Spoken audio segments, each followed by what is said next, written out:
சசிகலா தலைமையின் கீழ் பணியாற்ற உறுதியேற்று அதிமுக பொதுக்குழுவில் தீர்மானம் நிறைவேற்றப்பட்டுள்ளது.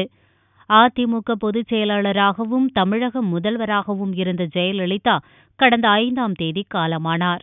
இந்நிலையில் அதிமுக செயற்குழு மற்றும் பொதுக்குழு கூட்டம் வியாழனன்று காலை 9:30 மணிக்கு சென்னை வானகரத்தில் உள்ள ஸ்ரீவாரு வெங்கடாஜலபதி பேலஸ் திருமண மண்டபத்தில் தொடங்கியது. முதலில் ஜெயலலிதா மறைவுக்கு எழுந்து நின்று இரங்கல் தெரிவித்தனர். அவர் பயன்படுத்திய நாற்காலியில் ஜெயலலிதாவின் படத்தை வைத்து மலர் தூவி அஞ்சலி செலுத்தினர்.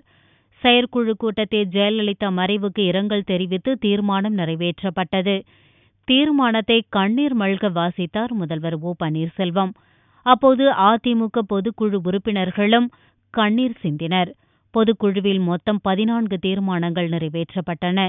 ஜெயலலிதாவிற்கு பின்னர் வி.கே. சசிகலாவிடம் அதிமுக தலைமை பொறுப்பு ஒப்படைக்கப்படுகிறது என்ற தீர்மானம் நிறைவேற்றப்பட்டது. சசிகலாவின் தலைமையின் கீழ் விசுவாசமாக பணியாற்றுவோம் என்றும் உறுதியெடுத்தனர்.